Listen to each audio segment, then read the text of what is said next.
Sebuah tradisi baru terjadi saat Presiden Susilo Bambang Yudhoyono bertemu dengan Presiden terpilih Joko Widodo. Pertemuan di Bali ini menjadi sebuah tradisi baru yang menyejukkan dalam peralihan kepemimpinan nasional. Pertemuan ini sekaligus menjadi catatan dalam sejarah transisi kepemimpinan bangsa ini. Tidak ada yang mengetahui persis apa yang dibicarakan dalam pertemuan empat mata SBY Jokowi itu. Permasalahan APBN dan rencana kenaikan harga BBM disebut-sebut menjadi fokus pembicaraan. Selain itu, ada yang menyebutkan pertemuan ini menjadi langkah menarik Demokrat ke dalam koalisi pemerintahan mendatang. Partai Demokrat sendiri menilai tidak ada yang signifikan dalam pertemuan itu. Sementara politikus PDIP menegaskan kemungkinan terjadinya koalisi antara Partai Demokrat dengan pemerintahan era Jokowi JK hanya diketahui Jokowi dan SBY. Namun, kemungkinan bergabungnya Demokrat masih sangat terbuka mengingat Demokrat menyatakan netral sejak awal. Layak dinantikan apa yang menjadi pesan politik dalam pertemuan SBY Jokowi. Pertemuan Presiden Susilo Bambang Yudhoyono dengan Presiden terpilih Joko Widodo menjadi sejarah baru dalam 69 tahun kemerdekaan. Pertemuan ini disambut positif dan bisa dijadikan model untuk masa transisi presiden di masa-masa mendatang. Tidak ada yang tahu persis pembicaraan antara keduanya, namun selain sebagai Presiden, SBY juga Ketua Umum Partai Demokrat. Apa pesan politik dari pertemuan SBY Jokowi tersebut?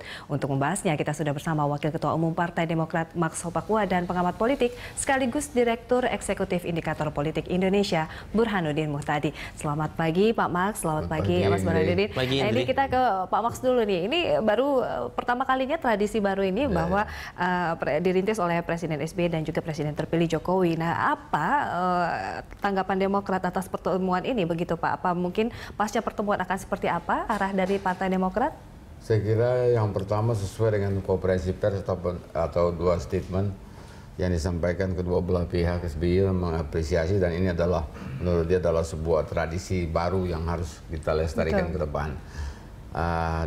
Yang paling mungkin ditanggap banyak orang adalah komunikasinya sudah terbuka katanya gitu ya, sudah terbuka komunikasinya. Yang kedua ada statement ataupun konferensi pers dari Pak Jokowi, Presiden terpilih, bahwa sudah banyak yang dibicarakan dari berbagai aspek pemerintahan dan tinggal ditindaklanjuti oleh kementerian dan tim transisi. Dari dua statement ini, dari dua pemimpin ini, kita bisa mengambil sebuah konklusi bahwa ada sebuah proses yang berjalan bagus sekali untuk ke depan ketika Pak Jokowi akan mengambil jabatan presiden pada tanggal 20 Oktober nanti. Demokrat pada posisi mendukung secara total apa yang dihasilkan oleh pertemuan antara Presiden SBY dan Presiden terpilih Pak Jokowi di Bali kemarin ini. Namun sejauh ini kita masih berbicara tentang masalah transisi pemerintahan. Saya belum melihat apa ada pembicaraan yang menyangkut kepada masalah politik yang sekarang ini setengah melanda kita semuanya ya, apakah nanti partai yang mendukung Pak Jokowi ataupun Demokrat sendiri partainya Pak SBY. Saya lihat bahwa itu tidak dibicarakan dan tidak disentuh-sentuh kemarin ini di Bali gitu. Baik. Nah ini Mas Burhanuddin, apa yang bisa kita interpretasikan dari komunikasi dua arah ini Presiden SBY dan juga Jokowi JK? Pertama-tama kita harus apresiasi, ini bagian dari tradisi baru berpolitik yang indah, di mana dalam 69 tahun kita merdeka, baru kali pertama ada proses transisi yang berjalan sangat baik. Ya. Mulai dari periode Soekarno ke Soeharto, sampai terakhir, bahkan pada masa Ibu Mega ke SBY pun tidak terjadi proses transisi yang baik. Gitu ya. Nah menurut saya ada dua penyebabnya. Pertama, Pak SBY tidak terlibat secara langsung sebagai aktor yang bertarung secara elektoral di 2014. Beliau tidak bisa maju lagi karena aturan konstitusi. Yang kedua, karena tidak terlibat secara langsung, Pak SBY lebih bisa menempatkan di atas awan gitu ya. Yang kedua juga yang patut untuk kita lihat adalah seorang Jokowi, meskipun dia orang PDIP, dia bukan PDIP dan PDIP juga bukan Jokowi gitu ya. Ini penting untuk saya highlight karena Jokowi lahir dari generasi baru yang tidak ikut pertarungan psikologis masa lalu gitu ya. Nah, karena itu pertemuan antara kedua tokoh, menurut saya bagus ya. Jadi seperti kakak sama adik.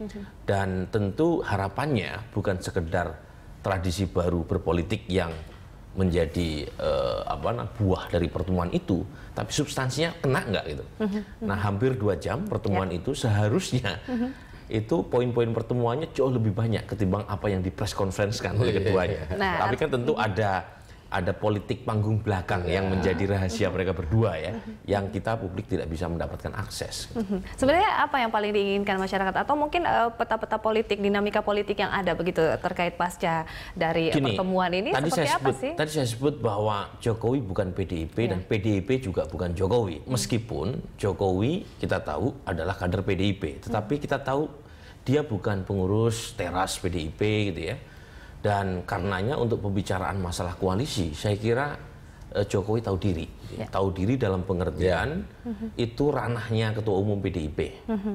Ya, itu ranahnya Ketua Umum PDIP. Dan saya sendiri percaya sepanjang tidak ada pertemuan antara Ibu Mega dengan Pak SBY, koalisi itu sulit untuk terjadi. Baik.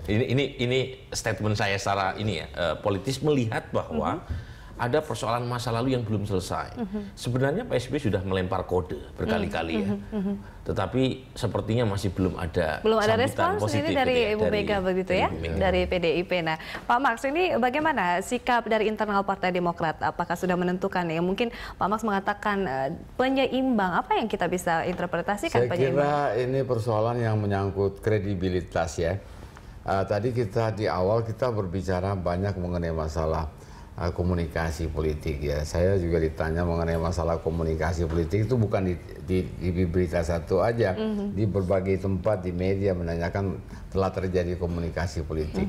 Saya kira komunikasi politik itu adalah biasa ya. Jadi sebagai orang politik, apalagi etalase politik itu ada di DPR. Jadi orang DPR itu bertemu setiap saat, bisa ngobrol dan lain-lain. Kalau bicara mengenai komunikasi politik antara PDI Perjuangan dan Demokrat sering terjadi, artinya kita di DPR selalu berkomunikasi. Artinya bisa dikatakan komunikasi politik belum tentu kerjasama politik gitu ya? Jadi sekarang ada komunikasi politik, ada kerjasama politik. Nah, belum tentu komunikasi politik ini bisa berwujud kerjasama politik, karena kerjasama politik ini punya garis sendiri, yaitu garis otoritas pemimpin partai, otoritas dari ketua partai.